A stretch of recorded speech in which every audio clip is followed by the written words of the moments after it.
Okay, it just is not like my iPad. Oh my goodness. So, hello everybody. That is so sad. So I was so excited to use the AI on the iPad for when we do outside horse stuff, but it does not want me to let you guys in on the iPad. So luckily Michelle texted me and she's like, I've been on here. And I'm like, where is everybody? All right, so got me, Jackie, and Elena on here. And we have Bree, Laura, Michelle, Brooke. Okay, good. It's so weird. At least it worked on this one. I got so nervous. I just don't trust Zoom sometimes. It does funky things when I use it. That's true. Yeah. Oh my gosh. Well, it's good to see everybody. Welcome to another round. Heather's coming on. All these spaces. So it's been so exciting. And I know some of you guys can come in person, some of you guys weren't able to. For Heidi in Bermuda, it's a little bit late for her. It's 4 hours ahead there. Three, four, five, six. I think it's like six. So she probably won't be to all of the meetings, but she might be to one or two. And I was really lucky to run it to, go out there and do a training in Bermuda. So it was really cool to kind of like be all these different places and meet people. And so I'm excited to kind of share you all. I wanted to start with some introductions. So this might be an hour, it might be a little over an hour. I want to make sure that we can cover at least little mini introductions and we can also go over whatever you guys need. That's the most important thing is making this a consultation group where you guys get stuff that you need. And you guys always know that I'll always get back to emails. I'm really fast. So you all know who I am. I don't need to introduce myself or anything like that. Um, We'll start. Actually, I'm going to do one introduction for somebody else. So I'm going to start with that one, then we'll go to Elena. So, my friend Michelle over there, she is an equine consultee who is just trained in the Icarus model this year, and she's going to be joining us from Indiana. And she has a beautiful practice out there and a beautiful Gypsy Banner horse. And she is going to be on with us monthly too. I'm going to go to Elena. Hi, I'm Elena. I work for Jackie at Sky Therapy. I just started in April, so I've been learning all about equine assisted psychotherapy since then. Yeah. So what I think I'll do is I'll say where we're from, so like state general stuff, and then you can say what you're hoping to gain from this group, and then you can also say how you engage horses in your work, maybe just so we can get an idea. But it's always up to you guys what you want to share. We're gonna pass the ball to Brooke. Hi, I'm Brooke. I live in Arizona. I just started getting trained by Jackie just in the last few weeks. So I haven't started incorporating horses into my practice just yet, but I'll be partnering up with a local horse rescue to be able to start those services pretty soon. So I'm pretty excited. Who do you want to pass the ball to? Let's do Bree. Okay. Hi guys, my name is Bree. I too am from Arizona and currently run EAP sessions individuals and just landed another contract in another facility. So I'm so excited about that. And been doing this work on and off as a therapist for about a year and a half, but actually in the whole field about 8 years. So I love it. And Jackie's been such a great mentor to me. And I'm hoping to get out of this consultation group just to know that I'm not the only one that sometimes struggles. And it's good to be able to say, hey, I don't know, so teach me. And hey, you don't know, and maybe I can teach you. I don't know. Yes, and kind of like ground rules. I don't usually have to go over these, but we always try to be respectful. We try to keep horses equal to humans, but respecting everybody's philosophy. So if somebody gives you advice and you don't really want to take it, we're all really respectful. You can just, thank them and see if it fits for you. But if it doesn't fit for you, that's completely okay. But we'll never judge you. If you ever feel unsafe about anything that's happened, feel free to email me privately. Who do you want to pass it to, Bree? I will pass it to Laura. Thank you. Hi, everybody. My name is Laura. I currently live just on the east end of Toronto in Ontario, Canada. I creep Jackie online and now I'm like her little Canadian fan. I have the Icarus model as part of my practice. So I'm a registered social worker here. and I partner with a local barn in my town. And so I don't own my own horses, but I've been there for 3 years, and I offer one-on-one EAP sessions. I work with veterans and folks with anxiety, depression, youth, a whole bunch of different concerns. And I do equine assisted learning as well. I'm certified through DreamWinds, if anybody knows DreamWinds. And I offer a lot of meditation with the horses sessions, which people really, really love. They've sold out all summer long here. And I'm continuing to grow my corporate events, so working with corporations with horses. And I find that EAP and EAL isn't as well known in Canada and certainly here in my area. So sometimes people don't know what I'm doing, but once they come, they're like, oh, I love this. I want more of it. I'm offering a training myself on Friday to 4 people, and I'm really excited about it because it's really hard to get training in this without sort of dropping a couple grand, and not everybody has that in terms of resources. So I really wanted to make it more accessible for people to spread the love, my love of this work. In terms of this group, I'm hoping to gain, just like what Bree said, like certainly learning from all of you. I feel like I'm always and continually learning in this work, and but I've been doing it for about 3-4 years now, and so I do feel like I have something to offer others and can share what I've learned as well. So, but excited that our group is growing as well. So, yeah, thanks for bringing us together, Jackie. And I Yes. will Let pass it me to Lisa. let me ask one question. Do you have like any meditations that you sell or write down? I got this question from a consultee, and I don't do meditation books or anything with horses. I don't. Maybe I Okay. should. Um, Yeah. You I should. have, yeah, okay. Um, I have always done a lot of meditation with humans, but I've started playing around with them that I generally tend to make my meditations about a theme. And so I'll do the theme, and then I'm weaving like horsey visualizations in through the meditation. So yeah, they're kind of cool. I love that. Maybe I'm we should. trained in the clinical hypnosis, so I get people that buy my clinical hypnosis scripts, but not really the meditation stuff. So Oh, awesome. Well, Lisa, thank you. thanks. Hi, I'm Lisa. I'm from Brisbane, Australia. I met Jackie online randomly about some insurance question, I think it was, and then have looked into her Icarus model and bought the book and came to the last group. So I started doing equine work. I'm originally from Colorado, but I moved here about 29 years ago. So I don't sound Australian at all, but been here a while. Started doing the horse work about 4 or 5 years ago. I work with a lot of people with disabilities through an insurance scheme out here. So I do autism, physical disabilities, psychosocial disabilities, practice as a social worker, and absolutely love it. I guess what I'm looking for here is just a chance. There's not too many people I'm connected with out here that do the equine psychotherapy. So I'd love other people's examples. And I know, Jackie, last time I really loved the videos, and just I take a lot from watching or hearing other people's things that they've put into practice and kind of then trying them and making them my own as I kind of go. So that's a bit about me. Good. And I will have Elena here and there, and I'll have like little victims in my sessions with you guys. So we can do some mock sessions if we can figure out how to get my iPad to work so it can kind of follow her in the sessions. And then I'll put my earbuds in and narrate it just so you guys might be able to see a session in action. But I also have more YouTube videos that we can go through and you can stop and kind of ask questions. So good. Glad that helped. Do we have anybody else? Okay, let me just make I'll sure I pick get typing. Michelle. Heather. Yeah. So Heather. All right. Hey guys, can you hear me?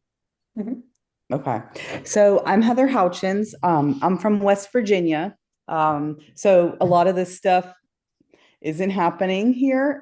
It's starting to. A lot of the physical therapy places are around, but not anything. But I'm looking to do a tutoring business. I just resigned my position as a special ed teacher for 16 years. I was burnt out a lot. So I decided to take the jump. I had taken Jackie's model last year, and I missed all of the meetings that we had. When was it, Jackie?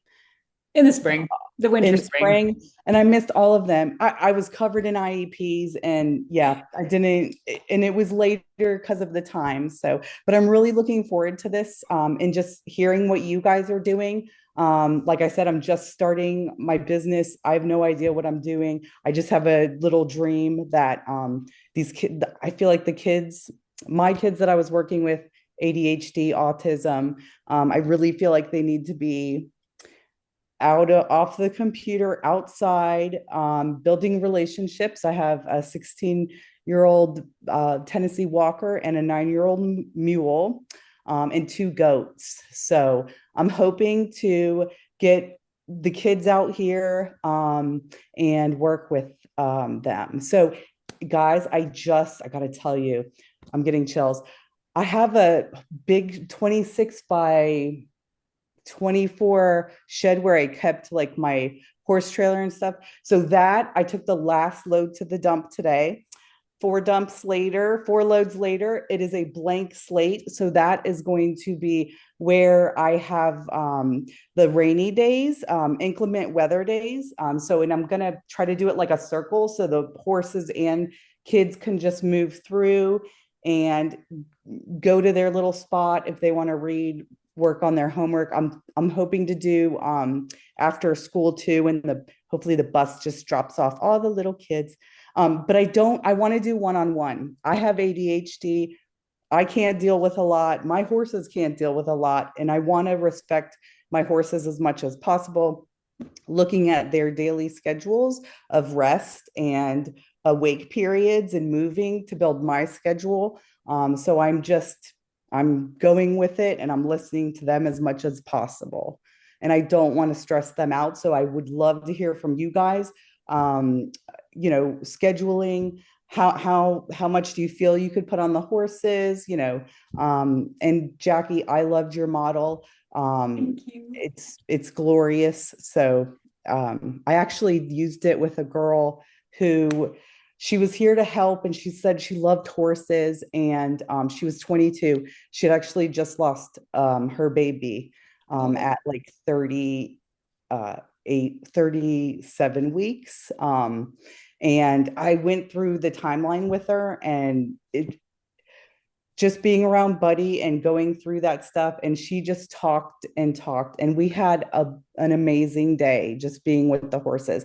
So, Jackie, you've already helped one person through me. So I'm just hoping, I can't wait to see what else happens. So, Well, sorry, thank you. talked a lot. But that's all you. So I'm excited. I can't wait to pick y'all's brains. And now that I have time, I can't wait to be at every meeting. And I'm excited, guys. So.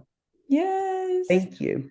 Well, I love it. And what I try to do with the Icarus model is just be inclusive, because as a special needs teacher myself, I have taught a lot of teachers because I think it's important to have the Icarus model into schools, but to have EAP or EAL in school in general.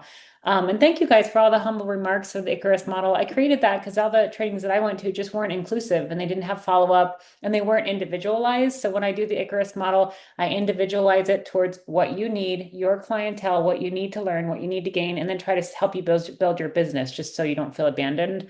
That's what I love about it. One piece you had mentioned, you built a shed kind of for rain or shine sessions. I'm really big at making this your business, not making it like a side hobby. And we do have to have the right fees in place. We also do have to make sure we do sessions rain or shine. I get parents that are like, oh, it's raining, we're going to cancel, right? I'm like, nope. We have a barn we can sit in. We are going to watch the rain. We're going to watch the horses. And I also have a disclaimer on my informed consent that says we don't use horses. We engage them. If my horses are grieving because one of their pasture mates died or something happened or the weather is adverse, we're still going to do a session, because you're really not paying for the horses. You're paying for us as the clinician and the horses to engage kind of like as a partner. And then in the field, calling the horses co-therapists is really, really looked down upon. So we really, because they're not trained, they don't have a degree, they're just being natural and offering their natural insight. So we really try to say we engage them, they could be like our partners, but we don't like to call them co-therapists. But I mean, language is so important in the field. So I do want to respect that. And I have some amazing mentors that I've been, graced with some of their wording, like Linda Kohanov and Risa Van Fleet have been just paramount in my success, and they've been beautiful enough to consult with me. So if you guys have any questions that I can't answer, just know that I'll always give you a minute. I'm not going to ever BS my way through anything. And then I'll ask some of the experts in that field and get back to you guys. So yes. So what questions do you guys have for me, if any?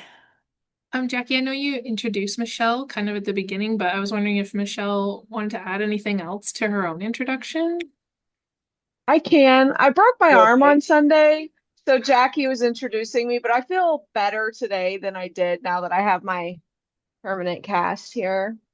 Okay, So good. yeah, so I got Acres trained in April, so I know Lisa from a Dr. Faye group and Bree also from that too that we did online. So I'm just starting my equine practice. I say that. I've done individual groups with my Breezy. I have two. So Breezy had her colt in May, first week of May. First little boy, thought for sure I was having a filly. She said 7 girls, not with me. Breeding is not my thing. I bought her that way. So it was a wonderful experience. Baby horses are a lot. He did not break my arm for the record. Um, but I'm going to be doing some ADHD groups in October that I'm pretty excited about with kiddos. I was going to start just doing adult groups, but then there's a huge need for kid groups. I actually do prefer children. So I do a lot with ADHD, autism, and anxiety. I'm also a trauma specialist. So I'll be doing stuff with veterans and things too. So I'm And excited to learn from all of you. So I've been a clinician for probably, I don't know, 13 years. Just adding horses in are new. I also did animal assisted play therapy based training too, but it wasn't tailored to equines as much as I had hoped. So then I'd found a Jackie and was so thankful for all of the equine based stuff because it's different with dogs versus horses for sure. But yeah, I think I said everything. Did oh, I? Was there anything I missed? no, and thank you for talking. I wanted to make sure I honored your request and introduced you. No, I appreciate it. I appreciate it for sure. That's why Jackie had done that because I'd asked her to yesterday. But yesterday I feel a lot better today than I did. I just did it Sunday evening. So Oh, How and I did love you the break your pink. arm? horseback riding accident. Oh, Poor choices were made. I'll be honest. We all where But are have you one of it from? those. was a fluke thing. Yes. Where are you from, Michelle? So, oh, I'm in Indiana. I'm originally from Alabama. I've kind of lived everywhere though. So I do not have the Southern accent like the rest of my family, but I live in a small town, rural Indiana. And I connected you guys all via email. So if you ever have any questions, you can grab the person, ask them questions. But what's nice is because I've sent like Lisa referrals in Australia. I mean, it's so nice to be connected because you get people that you can send your clients to and you feel really comfortable about that you know them a little bit. So it really does pay and it helps to have a networking group, but also have a consultation group where we can keep things private, we can keep things safe, and you can be with other practitioners who know what you're doing or have better ideas. I mean, I've learned so much from you guys too, from leading these groups and hanging out with Bree and staffing cases and everything. So I'm really excited. What do you guys want to learn today? I always have stuff planned, but I always want to open it up to see if anybody wants to staff cases, wants to pick my brain. You guys get me for whatever questions you want.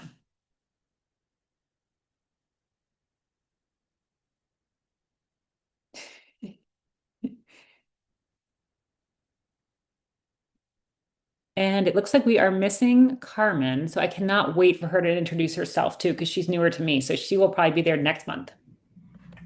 Okay, I have a question. Something that I used to struggle with and sometimes still do, let's be honest, is staying quiet when quiet needs to happen. Yes. And so I know, right, Heather? Yes. So, but because I'm such a bubbly, talkative, extroverted person, and I swear I learn the most from my introverted clients, especially my ASD introverted clients, because they need stillness and quiet. And I guess like getting out of my own funk and talking to my own parts because I'm IFS, informed. So I'm able to like understand I have to take a break for them. So what are maybe some of the things that you're telling yourself, encouraging to yourself, and trying to identify when you're trying to be too solution focused and not just basic and being with horse and the client. So the biggest thing about silence, you learn this as an LAC when you're entering the practice, when you're just an equine specialist entering the practice, not just like they're just as important as us, but any specialist kind of entering the field is the silence piece. Now, yin yoga is the best at teaching how to sit through silence and be okay. So if you like yoga, do yin. I have some that you guys can do on my yoga channel for free. It's wonderful. But the thing with silence is it harder for you to be silent with kids or adults? What's more challenging? If any? That's a good question. I mean, I obviously feel like I'm getting better at it, but I think in the beginning it was adults because I can relate so much to kids because I am a big child, but also because I'm so bubbly and that matches their energy usually. So it's easier for you to be silent with adults versus kids, or the other way around With adults. with adults. Okay. So if that I usually get the kids one, for example. So when you have better silence with that, what you have to do is you have to figure out how you're okay with silence. So when you're noticing the client's nonverbals and they need that silent break, whether they're neurodivergent or they're neurotypical, just noticing, are they blinking too much? Are their pupils starting to dilate? If so, that's when you take a break. So once you notice that, I usually take a really deep breath. So if you can take about 3 to 4 deep breaths, that's about a minute if you're going really slow. So when you're with the horses, for me, science is a lot easier with the horses because you can literally look at the trees, you can look at the horses, and you can kind of take a break, but you're also taking your center of gravity away from the client. So since we work with horses, you guys, most of you guys know it's a lot of energy to put your belly button facing the horse at all times. So when we do things to horses, we're always kind of standing to the side and the horse is right here. So our center of gravity is not giving all of our energy to the horse. The ones that have trained with me definitely know that. So same thing with the client. Our clients can get a lot from you making direct eye contact, you standing right in front of them, and it can be overwhelming for them. So kind of standing to the side a little bit, looking at something, moving your gaze off is really, really important. And then also if you're in the office, look out that window for a moment. Maybe look at the ground. Maybe count the slabs in the air conditioner real quick. So just kind of little things that if you're uncomfortable with silence, that'll help you regulate your breathing, feel better, and let the client use that silence in a productive way.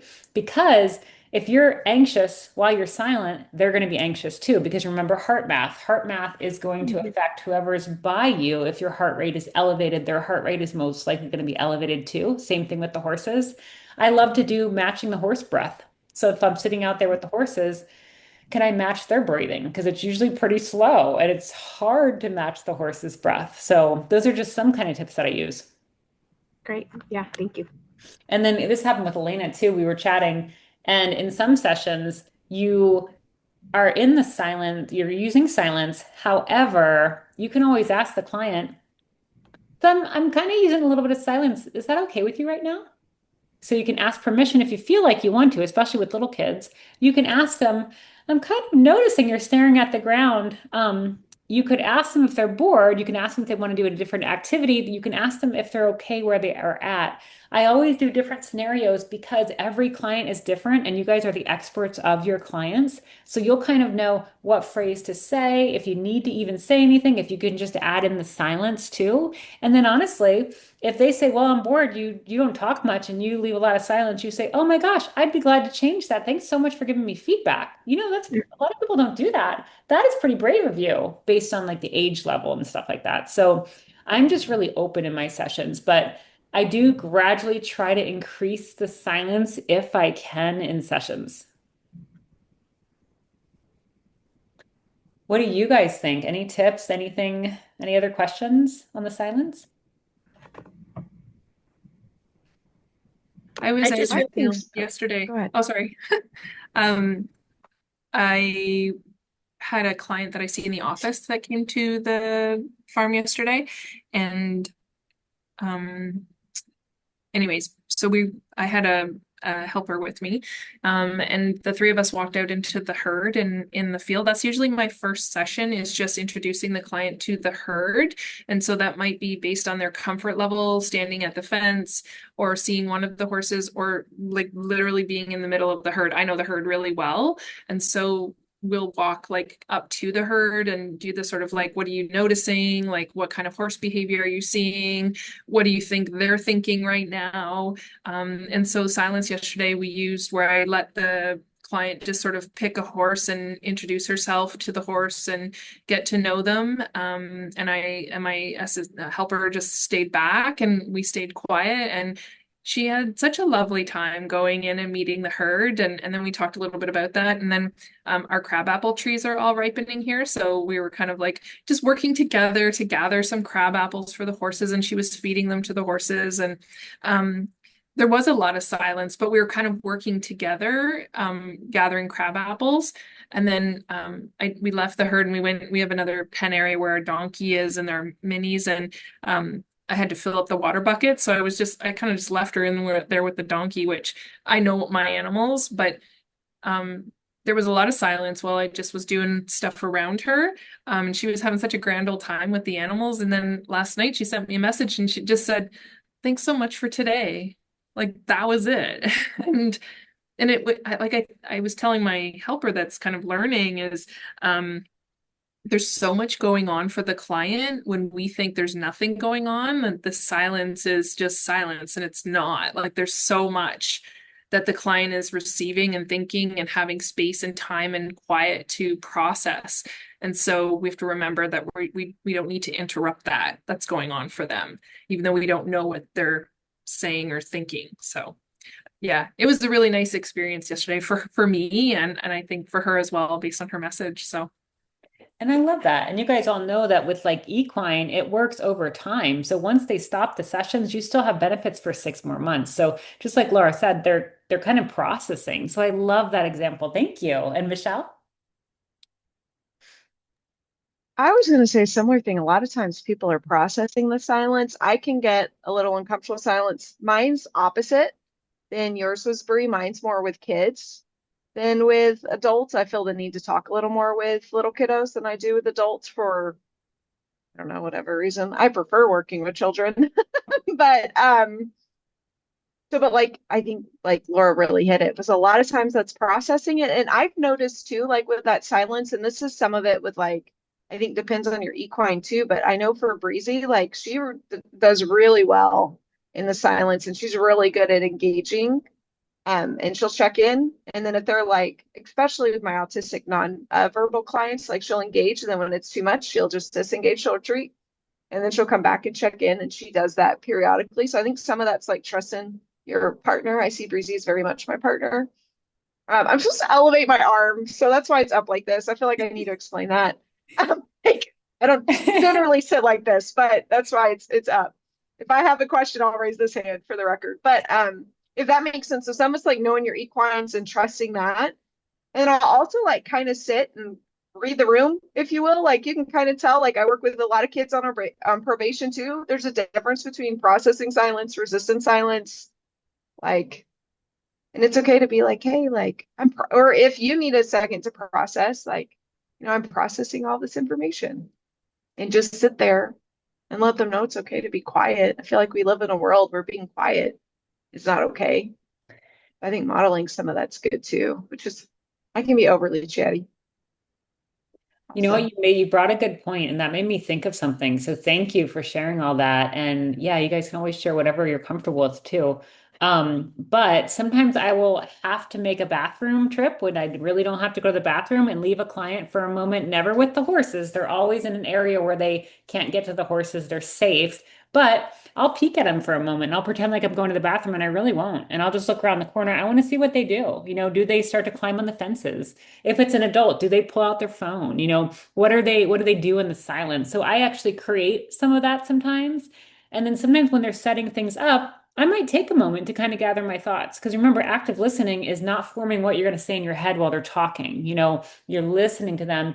And then sometimes you might need to say, I think I need a minute to figure out what I want to say or what I want to ask. And I learned that a lot from parts work because parts work is really big on let me take a minute and just kind of see what questions your parts want me to ask them. And that's the internal family systems parts work. A couple of you are trained in that. But yeah, I mean, use of silence is so, so important. So many things happen in that realm. So I love that we're all using it and trying it out. All right. I'd like to kind of along those lines. I've got a new, well, she's not a new client. I saw her for probably about 7 months, on and off fortnightly, sometimes weekly, whenever she would turn up or not turn up. She's got a lot of child safety trauma, and I think she's got bipolar and probably a bit of BPD. She's There's a lot of silence with her. She's Aboriginal out here and has that as a basis and sort of a cultural belief. And I struggle with silence, and I struggle with I solution focus. I need to figure out how I'm helping you this session. And I with her, I really had to learn to sit back. And she comes back. She disappeared off the radar for about 6, 7 months. And she's just kind of re-coming back for a session on Thursday. I noticed in my last few sessions with her, she actually got quite fearful of the horses. And I tried noticing it and kind of working with it, and she'd be like, nope, nope, I'm fine, I'm going out because this is what we usually do. But I could see her almost freeze in a lot of places, so I pulled sessions back. And I was just wondering if people have some examples of what you might do with somebody who's a little bit in denial of their fear with a session. And I don't know, I'm just wanting to make sure I make it as open as possible so she continues to re-engage. But I know she's going to be like, yep, I'm fine, let's go do all of the things. So the cool thing is you're trained in parts work, and that's a parts work session because her different parts showed up when she wasn't scared, and then her fearful part all of a sudden showed up. So you walk outside of the horse pen, and then you say, "Hey, is it okay to do a little bit of parts work right now? I just want to see, when you were driving over here right now, are there any parts that you notice in or around your system?" And then try to see what part was welcome there. Okay, I noticed this part might have a little I'm kind of noticed like I don't know, all maybe resistance to horses, maybe fear. I don't always use emotion words, so it might be some other words, resistance or hesitancy toward the horses. What do you think it is? And then how do you feel toward that part? So just slowly asking the parts questions and seeing. I don't know if I would necessarily cut back on sessions. It seems like her parts are really coming out and they want to talk and they want you to help them.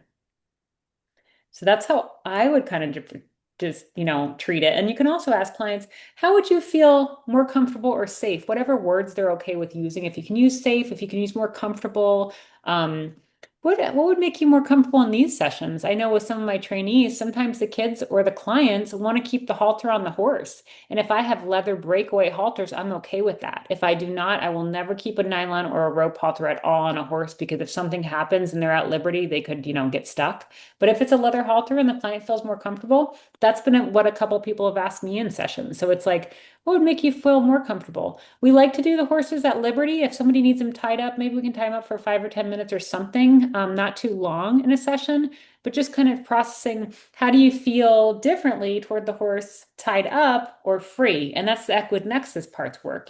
How do you feel toward the horse? Because, the horses are other parts. So pulling in some of the equidnexus stuff. And I want to challenge you not to help her in a session. I want some of you guys Yeah. to go in a session and think, no, I'm not going to be my therapist part today. I'm not going to help this person and just be present with them in the session and see what that does. I tell my trainees and my associates all the time, I say, I want you to do a bad job in session today. I just want you to try, kind of using that like opposites, game from the Icarus model, or just like going in with an opposite attitude. And then you don't have that high expectation, and then you're not setting yourself up to fail, right? As some of us perfectionists do. Yeah. I think almost all of us have ADHD. I do, and I love it. I don't think I would be where I am if I didn't have it. But yeah, there's parts I don't love about it, but that's personalities in general. So yeah, does that help a little bit? That last part really hit home. Yes, I will try to do a bad job with her tomorrow. Yeah, I mean that's the thing. And not like we're going to be doing horrible jobs. We're all professionals. We're not going to be like, F you, do this, that. No, but we're going to go and we're just going to Jackie told me to swear at the client. yeah, let's just No, hang no. out. I know, right? And then it'd be like, well, Jackie's losing her license in Arizona. So but yeah, no, it's just so different. Equine, eco, it's just very spiritual. It's very healing in itself. Nature is so helpful. Do you guys know that just staring and being around pine trees and certain types of trees increase your dopamine levels in your brain? And when we get endorphins from the trees, it's ecotherapy, and equine is just a beautiful modality. What else? Lisa, the other thing that I've done, if if sometimes I know the client doesn't want to be psychoanalyzed in the moment, I will just take it back to the horse and just talk about how much congruency means to the herd and like to have safety and open communication. So we try to feel what we say or say what we feel and keep it as congruent as we can, but sometimes they're not able to access, or they'll, obviously, that they'll block. No, I really am scared, or no, I'm really okay, and then the horse will challenge that. And so Yeah. sometimes we just kind of sit there and let the horse talk in that moment too, and I don't try to challenge them if I don't feel like challenging is a way to go in that moment. So I guess that's where sometimes I'm able to be silent. Yes, and face your fears from the Icarus model. If somebody has a fear, then you can help them help the horses overcome their own fears too. Laura, Yeah. thank you, Bree. Yeah, I'm Thank thinking you. a little bit further about Lisa's situation and the questions of the and sort of what Bree said is sort of externalize the client's concerns in the herd, in the horses. And what do you think the horse is thinking? Do you think the horse is scared of you? And that kind of stuff. Like, what would make you more comfortable? What do you think the horse needs right now, knowing that you're scared, right? Kind of fix the fear in the horse almost per se. Yeah. But also like let her get her out of her own head a little bit, right? Because if she's so caught up in this, she can't be present in this. And so this work is so much about feeling that I would wonder, like she's just so much in her head right now. Like what would shift for you if you could feel a little bit more in your body? And that's where you're sitting near the horses and the horse's energy field, that you can start to absorb some of that horse energy, that hopefully she might be able to be open enough to feel a little bit, to see, oh, I can calm down a bit. Yeah, maybe I have a fence between us or I have a lead rope or whatever, but oh, I get it now. But I love that what you said about the resistance, like processing silence versus resistant silence. And I think she's resisting potentially for whatever reason, but if you can invite her to consider what might be in a safe way, and she can take you up on that invitation, she might be pleasantly surprised of what comes forward. Yeah. I love it. And I love everybody's different minds because we're all trained in different things. So I love that we have so many things to throw at everybody just to try because you're always going to try what works for you. I always teach people, I can teach you what I would do, but you need to figure out as a clinician what feels good in your heart. And then in the moment, you got to pull from your toolbox and say, let's try this. And honestly, when I try things and I see the client like not liking it, I'm like, do you want to try something else? And they're like, yeah. And I'm like, okay. And then sometimes when I get clients that are extremely in their sympathetic nervous system, I'll have them sit and do binaural beats, which is the like the Ananda app or the Insight Timer app on your phone, but it's the binaural beats where they get beats in one hemisphere and the other hemisphere, and it helps them to relax and it helps their parasympathetic nervous system to kick in. So binaural beats is a wonderful activity to do before sessions. Sometimes I do grounding sessions with my clients before we go and engage the horses. That could be like one of the therapy thumb balls that you guys all know about that I just love. And I made a video on where we pass the ball back and forth to reset the vagus nerve. We kind of talk about emotions sometimes, or we talk about fears.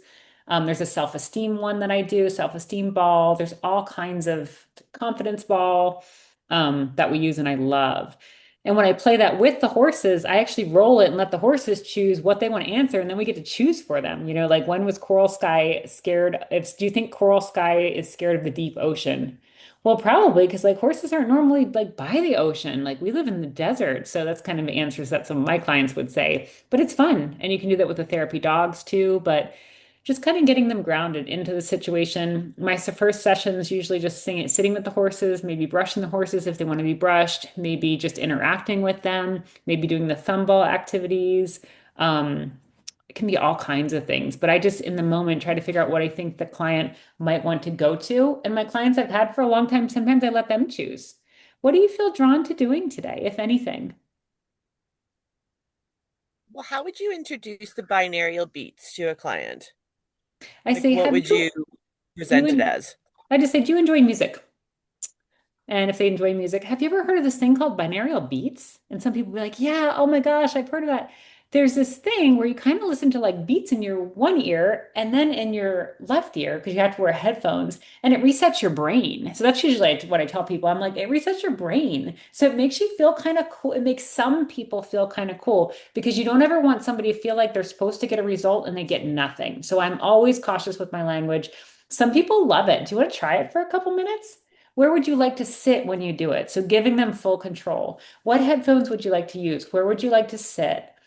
You can control the volume. Here you go. Would you like to put it on your phone? Would you like me to have it on my phone? So I always offer a lot of options, a lot of spaces, a lot of control. And there was one client that we had that was labeled as CPTSD, and my clinician spent 30 minutes of every single session just getting her back into her, no, her parasympathetic nervous system. So I actually had her come 15 minutes early, sit in the car, do binaural beats for 15 minutes, and then that helped them so much in their session. So that's when I did it last year, and it was really cool because she'd come up there, she'd park in her car, stay and do the beats, and then she'd go into session so much more grounded and kind of just ready. And then we started working with that part that came in that was in the sympathetic nervous system because that's a part that's coming in, and it came on whenever she had to come to an equine session. So it's like, ooh, we don't want to necessarily make that part go away, but we want to hear from it, but we don't want to have to kind of ground it, calm it down to hear from it.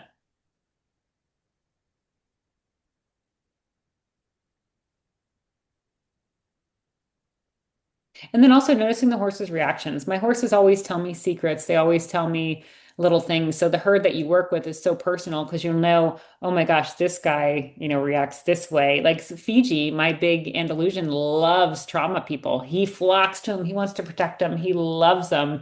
Coral loves anxious and people who are grieving. So my bay mare. And then my little mini, I think so like what would you say Dale gravitates towards?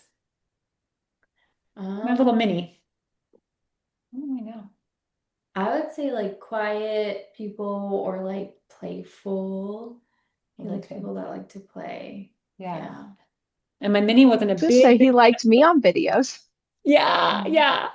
And my little mini was like not the greatest fan of little kids at first, and now he does so much better with them. So it's just knowing your herd, knowing what they can handle, what they can't handle, when to stop, when to go. And then Dr. Susie Faye and I worked on Fiji because he's holding on to people's stuff, and he feels like if he releases it, then it'll go back to the human that he helped. So like it's so amazing when you really know your herd and you notice them hanging on to stuff and you're able to release them in a different way. Because I can release them through the body work, the bladder meridian, and things like that. But just using Dr. Susie's techniques to kind of help Fiji process a little more because he believes, he was made for this. And every time we have a session, he comes right in and he's front and center. But knowing your herd is so important.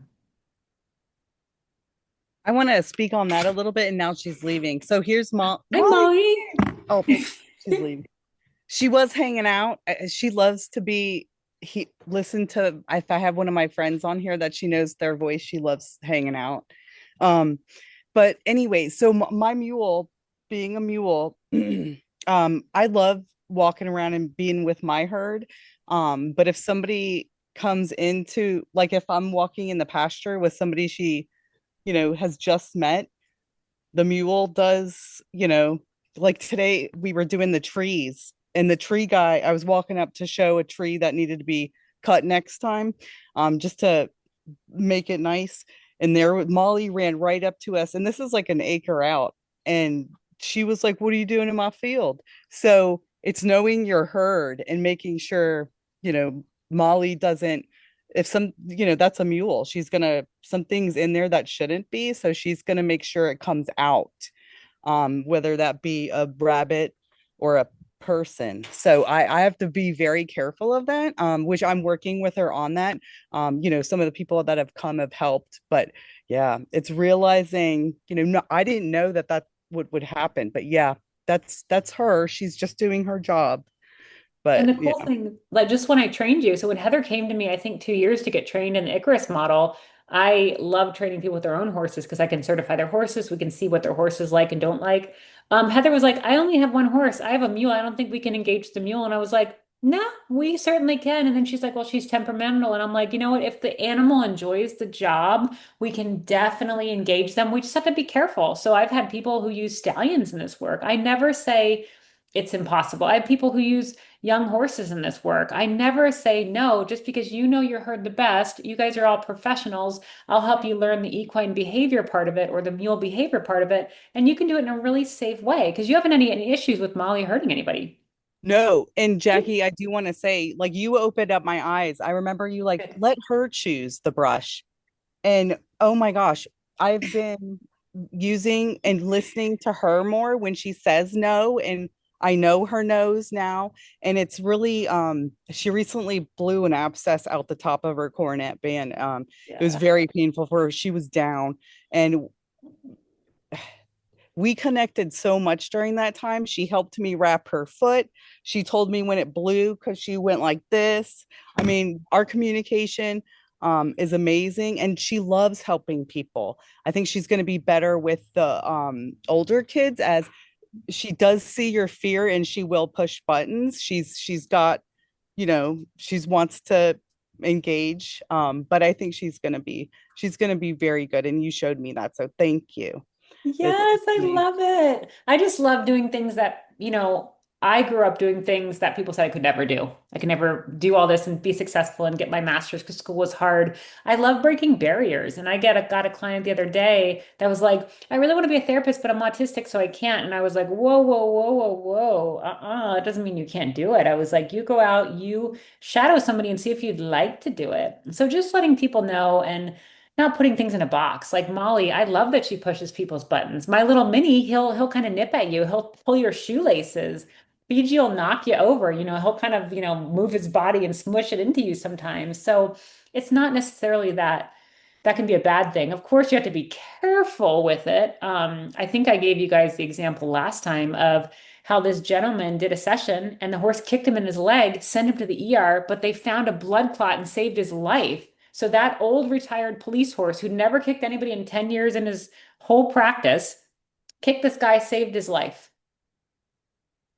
So that's what's so beautiful and amazing. And whenever my horses act weird, I'm like, oh my gosh, what's wrong with me? What's going on with me? What am I not seeing? Because a horse isn't randomly just going to kick you. That's the thing. They're just, you've had them for years and you've never seen that. It's either they're in pain, you're in pain, they're trying to tell you something. And, horses usually just graze us. They could kill us with one kick if they want to, but they know how to use their power. Just like dogs. If they don't want a dog near them, they'll do them a little tap. I don't know many horses who really kick and kill a dog. I know horses who kick and tap dogs to teach them what's going on. But it's just listening to your herd. And, I am very secure in, my faith with horses and talking to horses and asking them what they need. And same with humans, you're the expert of yourself. I'm a therapist, but I'm not fixing you. You're doing the hard work on your own and doing equine, doing the yoga sessions and also doing the IFS for me as a practitioner, it doesn't make me burn out. Whereas before, when I was just doing regular therapy and the regular like EAL or like some other models of equine assisted psychotherapy, I was burning out a little bit. So it's really nice to kind of have such a way to release myself through silence, Bree. Like sometimes that resets me in a session. And sometimes I might say, can I think on that for a minute? Or you know what? I'm feeling a little funky in this session. Can I walk around and come right back? Because then they feel like you're human too. But yeah. But I'm so glad I love Molly. She's so cute, but I love your goat. Oh my gosh, he's my favorite. And the horror culture, you guys know that. The horror culture is like engaging the other animals in session. There's a whole therapy model on that too.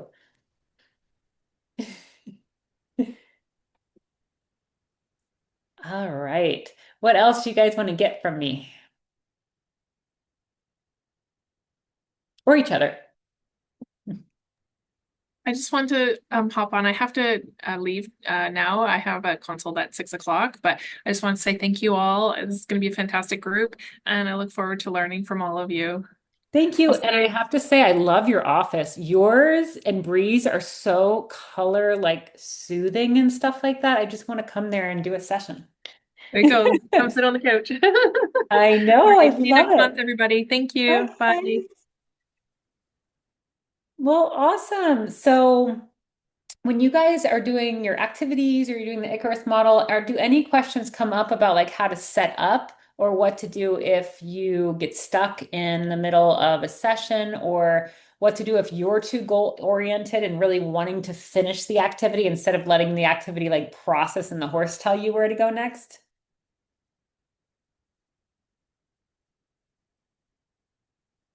So that's something I'll kind of teach on. My biggest thing is, of course, we have to plan activities sometimes. Sometimes I'll set stuff up. I might ask the client, hey, do you think you want to do follow your dreams, or do you think you want to do like natural disaster today? And then maybe let them choose. Or I can put them in the arena, let them kind of check in with the horses and see who they want to engage with and what they want to do. So like today, I was going to model for you guys if we had more time, past, present, and future. So I'll probably model past, present, and future next time. But I love that because they label the horses as past, present, and future selves. So pretty much their past, their present, their future. And then we talk about that. And a lot of times when we put something around a horse, the horse might take it on or act like it. So it's really interesting. Whenever I do this activity, I love it because we see so many shifts. And whatever the client's stuck on, that horse will stay super close to them. So, wow, my past self like won't leave me alone right now. I wonder what that is. And then we process that, what's going on from the past lately, in the past few days, in the past few weeks. I know people have had really heavy emotions the past week with the moon. This moon cycle for a lot of my clients was a lot because when you're a highly sensitive person, you actually kind of have moods with the moon. So that's something you can talk about if the clients are okay with that idea. And just kind of moon tracking, because that means the barometric pressure is a little bit different. The tides are a little bit different if you live by the beach. But just thinking about, okay, well, can I be with my present self? Like, why is my present self force so far away? And it's kind of distracted and lonely. What does that represent in me? And I never ever answer the client's questions for them. I just present situations, or I'll just kind of notice things.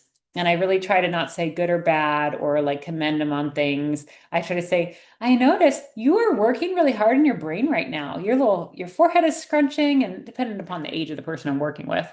But oh, bye, Bree. Thank you.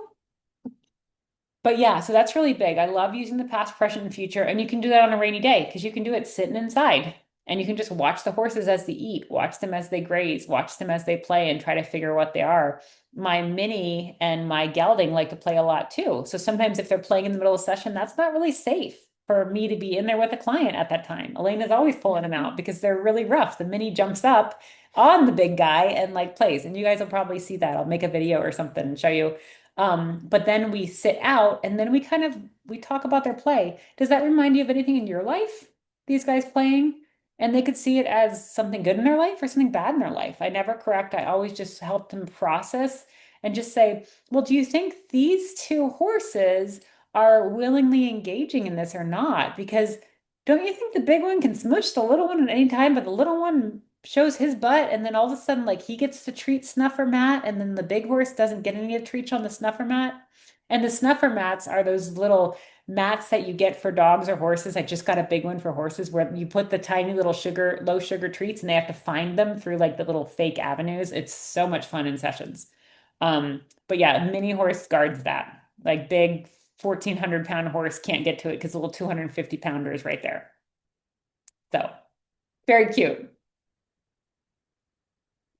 Well, I love it. So it looks like you guys do want me to narrate some videos. So I'll try to do some mock sessions in the future. I'll narrate some videos. And then anybody have business questions? Startup practice questions? All right, well, we can end at 3 then. So these should be about an hour if we ever go over. I'm not worried. I'm always going to leave you guys an extra 15 minutes or 30 minutes just in case we need to go over, because I want to make sure everybody's heard, everybody's seen. If anything comes up, just let me know. You guys get special discounts if you need a specific form or something like that. If I have it, that's easy. If I have to have my attorney draw it up, if it's something feasible, I can totally do that. So just let me know what you guys would need for your business, what you need for your practice. I always put a book of the month on my social media. The Clinical Practice of Equine Assisted Services, I think it is one of my favorite one by Leif. I think it's Leif, Leif Halberg. Oh, I love it because it critiques all the models, not mine, of course, because I'm not high up there. But it's like it critiques the gala, it goes over the Denver program, and then it has a glossary of terms in our field. So everybody that I teach the Icarus model to now goes over that book. I love that. And then there's another resource which is called the Somatic Equine. So I'm taking the training through Kara Garu. I always say her last name wrong. She's amazing. She's out of California and she does somatic experiencing with horses. So she's launching a training now that we're test pilots for. So I'll let you guys know more about like some of the research studies that I come across, some of the training, some of the books. I just want to be a really good resource so you guys feel really well-rounded. And when I tell you guys things, it's either because my practice, I've read it, I've researched it, or I've been and taught it. So I'm not just going to pull anything out and just be like, oh, this is great. I'm always going to back it up by some kind of book, some kind of journal article, a trainer that trained me in that modality, a mentor. So yeah. What's the somatic equine work, if I can ask? Oh my gosh, it's amazing. So somatic experience is always, it's about cellular trauma. It's reprocessing things in your body. So the equine somatic pathways is what it's called. And it's by Kara out of California. It's this whole process of attuning to your horse and attuning to your client at the same time. So she teaches us how to do the shell activity, which is to track where your horse is. Are they in self? Are they in the focused on the environment? Are they focused on the leader, which would be you leading the activity? Are they focused on learning? Are they focused on the herd? So it's this whole series of things that you do and you just notice and then you try to help them balance it out a little bit. So you try to affirm them by whatever they enjoy being affirmed with, whether it's walking with the horse, whether it's just standing next to them, their presence, whether it's gentle touch, to try to get more of that, to promote more of that. So it's almost like in parts work, we're promoting more of the self, but Fiji is in his self too much. So I'm trying to promote him more into learning or the environment with the snuffer mat, with the toys, with being out there. Coral is too environment focused. So I affirm her with movement. And when I move, she feels like, well, we believe she feels like I'm kind of helping her lead the herd so she can take a break for a moment. So it's just this beautiful way of communicating with horses. And Kara and I have a very similar view to horses, just like Dr. Susie does, just them being sentient beings and really respecting them and honoring them, going slow, using a lot of silence, using a lot of patience. So that is just a beautiful program. And I don't know if there's any books or anything on it. I think her program is really, do you remember any of her mentors that taught her in this? She talks about a couple of them. Can't remember. No, I did not remember any names. When she launches the course, I will let you guys know. And you can always ask for an Australian discount because I do that. And I know Kara would probably do that too. And you can just say, I know Jackie. So yeah, I'll let you guys know when that launches. It's a beautiful 6-month online series, and it might even be shorter. She might just be extending it out for us. Bye, Brooke. Thank you. I want to make sure I get to everybody. But yeah, so that's just a beautiful way. And it's also about kind of reclaiming things. So when you have the cellular trauma, whether you were stuck in the canal, whether you had a car accident, it's all about regaining your power.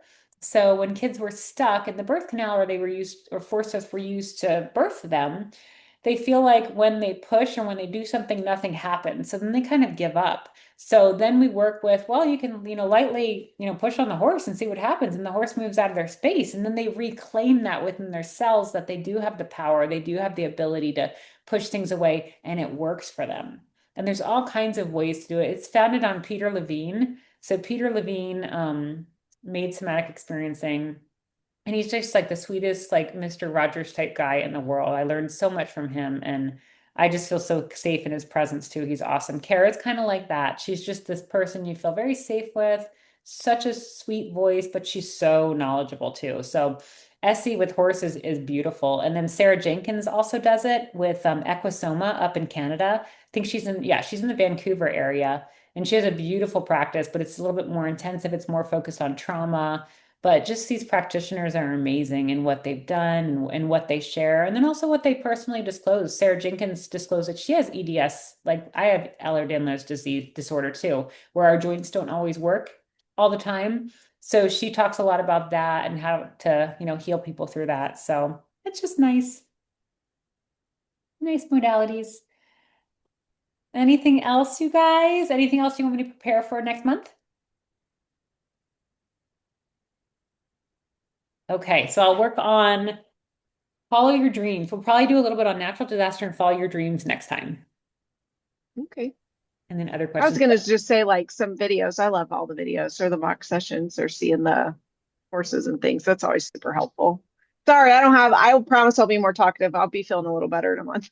I know you poor thing. And then More also just engaging. bringing up what I told you. Michelle, do you feel like I told you enough, or did you want to process that more verbally, like what to tell your clients and stuff? Are you okay?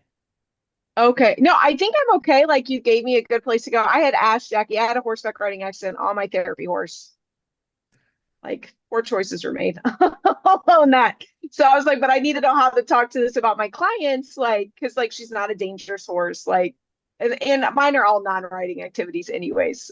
I'll be honest, I'm very surprised I have a broken heart today because she's just so not like, I don't know, anyways. Yeah. So I just asked Jackie, like, hey, how do you present that? Like, if you are injured by your horse or your therapy partner, like, how do you? And so I think what she gave me was a pretty good way to do it, like talking about like how they communicate differently and I don't respond fast enough and things like that. So So what happens when you have a dog in session or a goat in session or a horse or anything in session? Animals can always hurt us. So in my informed consent, I have that animals explore with their mouth. So you could potentially get bit or kicked. That's just something that goes with working with animals because they communicate with their body. So sometimes my dog will play tug of war with somebody. And 3 years ago, a kid wanted to play tug of war with a tennis ball in my boxer's mouth. Well, dogs regrip, and he accidentally bit right here. Conan didn't mean to. He was trying to grip on the ball. So then I made a rule in my group that we play tug of war with this really long tug of war thing. And luckily it was good. Okay, nothing happened, but it was pretty scary. And then just like with horses, sometimes kids will test them, like ADHD kids, and shove their fingers in their mouths. And that's happened a couple times before. We try to catch it, but sometimes it's too late. Um, and then if we come to a session like me last year, Fiji threw me off pretty violently and I had a concussion and some other stuff going on. And Fiji doesn't have a mean bone in his body. He disassociated, freaked out, thought my trainer was gonna ask him to canter, and he just was like, "Nope, you're off." And I landed, it was $3, three rears. I couldn't ride him, and I landed on my head. But I always tell clients, I just say, when we're working with these animals, we don't speak horse. We try to, and we have all this education on all this training around them, but sometimes we just can't see the signals. Sometimes they might be hurt. Sometimes they might be scared. We just don't always know what's going on. So they react with fear because we're predators and they're prey animals. So I always try to just let the client know in the sweetest, language and form that I don't have any hard feelings toward the dog that bit me or the horse that, might have thrown me off or might have spooked or so I just want to make sure you guys don't have any questions you want to ask me about it or any fears about the horse in any way. Just kind of being really open about it. I would like to share with you guys, and maybe you can help me. Um, something, well, the vet came out yesterday, and Molly gets a little pushy when she is getting vaccinated. And she didn't do anything bad. She just moved, when he went, every time he would try, she moved. She's smart. And I said, you can give her, you can correct her, you know, you can, well, how did I say it? Because I feel like it's my fault. I said, you can be a little bit more firm with her if you would like. And he wailed off and kicked her in the stomach 6 times with his boot. A vet did that? A Yeah. veterinarian. Oh my God, I would And have like died. I had the tree people here today, and Yeah. I made them like, can you please like give her apples and pet on her? Because you could tell she was, I'm sorry, I'm crying, but that's my baby. I feel you. Yes. And I didn't know what to say, and I was so shocked, and she was staring straight at me, and it's never going to happen again. I told her that. And I made sure 2 meals were here again. Like today wasn't the vet, but made sure to make a good experience. You could tell she was here though. She was she was a little heightened. She took the apple. She was the first one to come up, so the willingness was there. She ate her apple, but you could tell that. And this isn't the first time I've had to work with like people not treating her correctly because they're they are different than horses. They are so smart, and they read you like a book. So I don't know. I just wanted to share that, and I was hoping that you guys can. I'm in a vet shortage around here. That's the only. He's never touching my mule. He said, "I'm never touching her again. I'm sorry. I lost my cool." He did apologize, but yeah. But So, how uncomfortable to put you in that spot because sometimes we can't react. Sometimes we freeze. So as owners, sometimes we just freeze and we might allow it to happen. And then afterwards we have all this remorse. We've all been there with farriers. I am so careful with oh farriers. I yeah. will always stand there because they do. And then, you don't always know what you can do in that moment um, as a maybe a woman or maybe just a single person on your property. Like, what are you going to say? And who would expect a vet to often do that? You probably thought, oh, he might nudge her a little bit. Oh my gosh, in oh, that I thought he was gonna area. do Or a pull. correction to the halter. A correct. Yes. No, it was just crazy. No, he's not. The rest of the animals were fine. And it really brought up the point of this is why horses have been abused so much because they're very passive. Mules, Molly did after the kicking. Molly was pushing him against the wall, like she was like, "You brought it, I'm gonna bring it." She didn't. She didn't. A horse never deserves that, but so I don't even want to say she didn't deserve that, but yeah, it was just a horrible thing.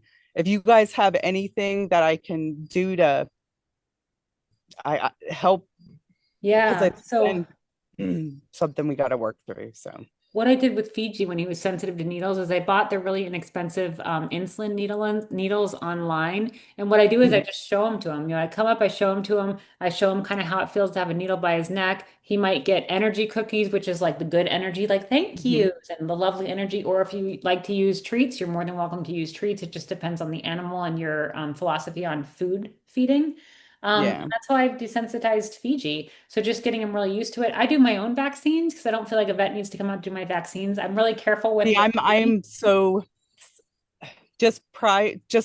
previous things that I've seen, accidentally get it in the muscle when it's supposed to Okay. be, and then you're paying for, that Yeah. kind of thing. So I never have, but maybe this may And do it's it. And that's the thing too. So my vet, I was a vet tech and they trained me how to do vaccines. So I'm very careful Okay. with it. Of course, I can't recommend that you guys vaccinate your own horses, but if you feel comfortable and your vet allows it and they get the vaccines for you, more than welcome to do whatever is seen as best practice in your area. My horses need the vaccines one by one. So my vet's not going to order them one by one. I have to order them Yeah. myself. I have to give them, or mine get huge, huge, massive bumps in Uh, their neck. See, that's what I've seen. That's Yeah. what, yeah. That's Yeah. not a muscle. That's a reaction to the Okay. shot. So five ways are Okay. really, really hard on my horses. Any Iberian horse, they're hard on, but Coral Sky can't move her neck for 2 or 3 days. So that was just not okay. And whenever that happens, you put the hay net up so they don't have to move their neck. They can still eat, and then give them, pain meds and stuff. But you can do vaccines. Sometimes the vet will do them in their butt. I wouldn't do it in my butt. I only know the V area on the neck that I've been comfortable giving vaccines. Yeah, I ain't getting near her, but Yeah, yeah. no. So you just have to figure That's out, gonna be her no, and we're not going there, you okay? know, So so just we no. can be No, sensitive they to know she needles. knows exactly where she's no. We tried to take a temperature.